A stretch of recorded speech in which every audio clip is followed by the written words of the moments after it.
더 이상 이런 일이 하고 싶지가 않은 거예요. 병신 같은 새끼 나가! 이렇게 입신양명? 돈이 쏟아져 들어오니까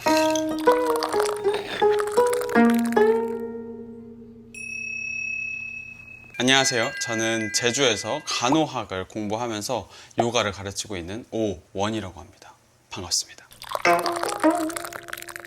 오늘 이 새로운 코너 오차담을 준비를 해봤는데요. 오원의 차담, 오늘의 차담 이렇게 생각을 해주시면 되겠습니다. 오차담에서는 앞으로 간호학 얘기, 요가 얘기, 또 이제 사연도 좀 받고 그냥 우리 사람 사는 얘기를 좀 편하게 해보려고 하는데요. 첫 편이니만큼 오늘은 제 얘기를 좀 해볼까 합니다. 차를 좀 내리고요. 근데 차는 혼자 마시는 거지. 아, 일로 와서 드세요. 오늘은 이 유락 숙병차를 마셔볼게요. 없네요. 폼 좀 잡으려고 했는데 마땅치가 않고. 초등학교, 중학교 때는 왕따를 좀 많이 당했었어요. 여성스럽다는 이유로 이제 친구들이 노래를 만들어 부른다든지 오원 여성 호르몬 나와 오원 이렇게 해가지고 어깨동무를 6명이 해가지고 반에서 저를 괴롭히는 친구들도 있었고요. 지금 제일 기억에 남는 하나의 사건은 반에서 좀 잘 나가는 이제 디바 여자애가 있었는데 어느 날 갑자기 저보고 매점을 가자는 거예요. 그래서 나랑 친구하고 싶은가? 정말 설레는 마음으로 총총총 따라갔는데 이제 1층에서 저를 버리고 자기 친구들에게로 뛰어가는 거예요. 아니 근데 디바가 따로 있었어? 원래 반에 제일 재밌고 잘 나가는 이제 여하구들. 그래서 이제 그 친구가 저를 버리고 막 뛰어가가지고 저는 이제 갈 길을 잃은 거죠. 그래서 거기 서 있었던 기억이 아직도 좀 가슴 아프게 남아있고. 그러다 이제 예고에 진학을 하게 됐는데 예고 저는 좀 소심하고 겁이 많았어요. 선화예고를 준비하고 있었는데 3월에 시작을 해서 10월에 이제 시험을 봐야 되는 거예요. 늦게 시작을 했지만 그러다 보니까 그림이 이제 안 따라주는 거죠. 그래서 여름방학 때 시험을 봤는데 너무 망한 거야, 학원 시험이. 그래서 엄청 울면서 선생님한테 찾아갔죠. 선생님, 저는 이렇게 말했어요. 저 덕원 예고 시험 볼게요 이렇게 했는데 선생님이 정말 자상하고 아빠 같은 그런 경상도 사투리가 진한 선생님이셨는데 옷을 이렇게 집어 던지고 병신 같은 새끼 나가! 이렇게 하신 거예요. 그런 모습을 처음 본 거예요. 눈물도 다 없어지고 덜덜덜 떨면서 다시 그림을 그렸고 그래서 이제 예고에 가게 됐어요. 붙었는데 그때 제가 좀 이 입신양명? 성공의 맛? 이런 걸 좀 보게 된 것 같아요. 그러니까 나를 무시하고 천대하던 아이들이 학교에 소문이 나잖아요. 제가 예고에 붙었다더라. 어떤 대우가 달라지고 학교에서의 나의 지위가 달라지는 그런 경험을 솔직히 했어요. 그러고 나니까 이게 성공이라는 건 되게 좋은 거고 내가 이 험난한 세상을 싸움을 잘해서 이길 것이냐 아니면 컴퓨터 게임을 제일 잘할 것이냐 전교 1등을 할 것이냐 방법이 없었는데 이 입신양명 내가 괜히 이 과거 시험에 목을 맸던 우리 선조들의 지혜가 예고에 가서 선생님이랑도 싸우고 전교 1등도 했었어요. 실기 전교 1등을 또 이제 그렇게 하다가 대학을 가게 됐어요. 저는 건국대학교 현대미술학과를 가게 됐는데 가서 이제 4년 동안 정말 이 미술이란 무엇인가를 좀 폭넓게 배울 수 있었어요. 그러니까 결국 미술이 뭐 해바라기를 잘 그리고 이런 것보다 내가 세상을 어떻게 바라볼 것인가 에 대한 얘기라는 것을 알게 됐고 장학금도 몇 번 받고 우수생으로 이제 학교를 다니다가 졸업 전시가 이제 끝 마무리가 되던 무렵에 제가 정말 사랑하던 교수님이 계셨어요. 그분은 실기는 아니고 비평을 가르치는 엄청 멋진 여성 선생님이셨는데 그분이 이제 저한테 넌지시 오시더니 그래 졸업을 이제 하는구나 네가. 근데 너는 정말 잘하는 것도 많고 넌 정말 뭐든지 잘하잖아. 그러니까 미술은 안 해도 될 것 같다 이런 얘기를 근데 저도 넌지시 느끼고 있었어요. 왜냐하면 저의 추구미 내가 하고 싶은 미술 이제 홍상수 선생님의 영화 같은 그런 어떤 날것의 것들이었고 저는 타고나기를 탑재가 된 취향과 이 프로그래밍이 박찬욱 선생님 쪽이었어요. 모든 것이 계산되고 정교하고 깔끔하고 이런 것들을 좋아하기 때문에 그리고 제가 대학교 다닐 때 미국으로 교환학생을 한번 갔었어요. 1년 정도 살다 왔는데 요가를 좀 제대로 배웠어요. 워크숍도 몇 번 들었었고 대학교 4학년 때 졸업 전시를 준비하면서 요가 강사 생활을 시작을 했죠. 그러고서 이제 차 좀 마실게요.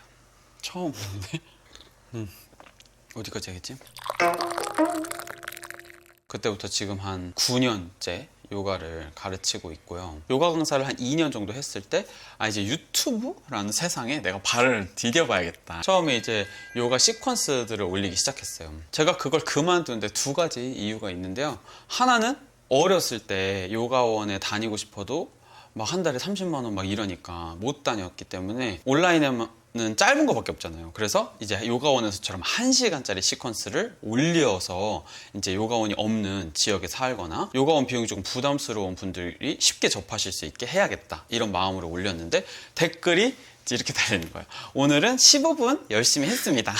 내일은 20분까지 꼭 해볼 거예요. 이런 댓글이 달려서 이게 온라인으로 60분을 이어가는 게 힘든 일이구나, 이런 생각이 들었고, 그리고 때마침 그때 요가소년이라는 분이 같이 데뷔를 하셨어요. 이제 같이 올라가고 있었는데 이제 그분이 너무 이렇게 수업을 잘 하시더라고요. 그래서 저분의 소명이구나 저게. 저분이 하면 되겠다. 나까지 할 필요가 없겠다, 이런 생각이 들어서 그때 이제 요가 시퀀스 올리는 걸 그만두고 타투 받으러 가는 거 브이로그, 호캉스 가는 거 이렇게 드문드문 찍어서 좀 올렸던 것 같아요. 그러다가 그때 사귀던 애인이 있었는데 제가 분리불안이 좀 있었어요, 그때 당시에. 근데 그 친구가 자기 친구가 교환학생을 간다고 일주일 정도를 같이 데려다주고 오면서 자기가 그 피렌체를 이렇게 향유하고 오겠다, 이런 이야기를 하는 거죠. 그래서 저는 나는 어떡하라는 걸까 싶어가지고 너무 이 분노와 좌절감 속에서 논현동에 수업을 가는 길에 지하철에서 비행기표를 찾아보고, 제 친구가 베를린에 살고 있었기 때문에 나 간다 이렇게 하고 이제 티켓을 바로 구매를 해서 그 달 말에 이제 베를린으로 여행을 떠났어요. 3주. 그때 이제 매일매일 아이폰을 들고 촬영을 했고, 이제 서울에 돌아와서 평일에 수업하고 주말에 편집해서 올리고 해서 그게 한 16편 정도가 나왔던 것 같아요. 그러면서 이제 제 유튜브가 어떤 떡상이라는 거를 하게 됐죠. 많은 분들에게 사랑을 받기 시작을 하니까 광고주들은 기가 막히게 알죠. 그래서 광고가 이제 쏟아져 들어오기 시작했어요. 처음 저한테 광고를 줬던 곳은 이니스프리였어요. 한 달에 하나, 뭐 두 달에 하나 들어오던 게 한 달에 2개, 3개, 4개로 막 양이 늘어나기 시작한 거죠. 생각만 해도 설레나 봐. 그러면서 어떤 그 운대라는 게 정말 있나 싶은 게, 매거진에서 화보 촬영 요청들이 들어오기 시작했는데 두 군데 빼고 한 3, 4개월 안에 다 찍은 거예요. 보그, W, L, 코스모 막 이렇게 그 화보를 찍으니까 이제 광고 화보가 또 들어오기 시작하더라고요. 그 한창 주가가 막 높을 때는 돈 버는 개념이 이제 사라지고, 그때 이제 요가 일도 그만두고 돈이 너무 쉽게 느껴졌던 것도 사실이에요. 어떤 경우도 있었냐면, 제가 베를린에서 이제 요가 영상 시퀀스를 올린 게 있었는데 그걸 이제 어떤 기업에서 저기다 우리 로고를 박아가지고 광고 이미지로 쓰고 싶다. 그래서 되게 큰 금액의 계약이 체결이 된 거예요. 그래서 저는 누워가지고 메일로 네 알겠습니다 하고 영상 파일을 보내는 것으로 큰 돈이 들어온다든지, 이런 일들이 자꾸 반복이 되니까 5만 원이 작은 돈인가? 100만 원이 작은, 그러니까 한 37만 원 정도는 정말 아무것도 아닌 돈처럼 느껴지던 시절도 있었어요. 이제 그렇게 자본에 잠식을 당하고 어떤 돈에 유린을 당한 시절을 이제 보내다가 현타가 이제 오기 시작한 거죠. 더 이상 이런 일이 하고 싶지가 않은 거예요. 그러니까 어떤 점에서 특히 그렇게 느꼈냐면, 구독자 공주들은 제가 뭐 베를린에 있을 때 샤넬 뭘 사고 에르메스 사고 막 돈으로 꼴값을 떨 때 너무 재밌고 잘한다, 뭐든 다 해라, 정말 어떤 우리 엄마만큼 나를 믿고 사랑해주는 분들이고, 제가 그들에게 주로 하는 말은 이 크림을 사보세요, 이 로션을 사보세요 라든지, 그런 것들이 저한테는 너무 이 정신적으로 힘든 일들이었고, 근데 정신적으로 힘들면 뭐예요? 돈이 쏟아져 들어오니까 이제 그걸 계속 쳐내는 거죠. 그러면서도 이 안쪽에 계속 어떤 곰팡이 같은 것들이 막 자라나기 시작했던 것 같아요. 그러다 보니까 제가 정말 좋아하는 것들, 제가 진짜 사용하는 것들, 이제 제품을 결정하는 것으로 프로세스를 바꿨어요. 근데 생활 수준은 거의 뭐 이재용 씨 따님처럼 이제 돼 있었던 거예요. 너무 이제 부자 흉내를 내는 삶에 익숙해져 있었고, 돈 개념이 없으니까 저도 기본적으로 쓰는 비용을 줄이는 시간들을 좀 가졌고, 그걸 떠나서 사실 저는 이런 생각까지 했어요. 내가 지금 하는 행위가 지역사회나 인류에 어떤 이 바지를 하고 있는가. 그러니까 제가 컨디션이 좋을 때는 그래, 사람들이 밥 먹을 때, 똥 쌀 때 잠깐 즐길 수 있는, 함께 있어주는 것이 얼마나 큰 위로야. 난 정말 그들의 일상에 즐거움을 불어넣어주는 사람이야 라는 마음이 들 때가 있고, 어떨 때는 정말 쓸데없는 짓거리를 하고 있다라는 마음이 자꾸 드는 거예요. 그러면서 이제 점점 권태와 슬럼프와 이런 것들에 막 빠져들고, 컴퓨터 앞에 앉지도 못하고 편집을 하려고만 하면 손발이 막 미쳐버릴 것 같고, 그런 시기들을 좀 겪다가 지금 옆에 저랑 차를 마시고 있는 친구가 한번 그냥 물어본 거예요, 저한테. 예전에 네가 막 생각을 말하던 영상은 왜 다 지웠냐. 그거에 대해서 이제 생각을 해보니까 배우를 준비하는 과정이 있었어요, 중간에 살짝. 그 영화 드라마 업계에 있는 다양한 주변 분들이 그런 것들을 좀 내리면 좋겠다, 나중에 어떻게 해석이 될지 모르니까 가능하면 그런 건 하지 마라, 이렇게 얘기를 하신 거예요. 그래서 그때 지우게 되기도 했고, 저도 제가 어떤 사안에 대해서 저의 생각을 이렇게 온라인 세상에 박제를 한다는 것이 공포처럼 느껴지던 시절이 있었어요. 제가 여름에 했던 생각이 겨울에 바뀔 수도 있는 거지만, 이거를 2년 뒤에 보신 분들은 얘는 이렇게 생각을 하는 사람이야 라고 생각을 하실 수 있잖아요. 비건인 친구들과 막 어울리던 시절에 비건 레시피도 많이 올리고, 또 비건 챌린지를 했었어요, 그린피스랑 같이. 사실 비건이 아니기 때문에 비건 챌린지라는 걸 했을 거 아니에요. 근데 이제 어떤 인식이라는 게 그렇게 박힌다는 건 정말 무서운 거구나. 저는 비건이에요 이런 말을 한 적이 없는데 다 그렇게 받아들이고 계셨던 거죠. 사실 최근까지도 너 비건이라고 해놓고 고기 먹냐? 이렇게 놀리는 거는 괜찮았어요. 근데 비건이라고 하셨는데 고기 드시네요? 유유 막 이렇게 배신감이 들어요. 이런 댓글들을 봤을 때 저는 그런 말 한 적이 없지만, 어떤 비건 커뮤니티를 이렇게 컨텐츠적으로 뽑아먹고 패션처럼 이용하고 버리는 사람이 된 것 같은, 그게 좀 감당이 안 되더라고요. 그렇지만 이제는 그 또한 나의 숙명이고, 그거를 이제 받아들이는 것에 익숙해진 것 같아요. 그래서 그런 제 생각을 담은 영상들을 다 지웠어요. 거기다가 제가 베를린에서 막 찍었던 영상들은 제가 담배 피우고 이런 영상들이 막 나와요. 그런데 충격적인 댓글이 하나 있었는데, 저 오원님 따라서 담배 바꿨습니다, 막 이런 댓글이 있는 거예요. 그때 그걸 보고 너무 제가 놀란 거죠. 뭐 당연히 던일에서 말보루로 막 바꿀 수는 있는데, 그게 고등학생이거나 중학생이라고 생각을 하면 너무 아찔한 거예요. 이게 할 짓이 아니잖아요, 사람에게. 그래서 그러면서 담배 피는 거 이제 안 찍고, 뭐 안 찍고, 제 생각을 나누는 영상 안 올리고, 이런 것들이 반복이 되니까 찍을 수 있는 영역들이 점점 좀 작아지는 거예요.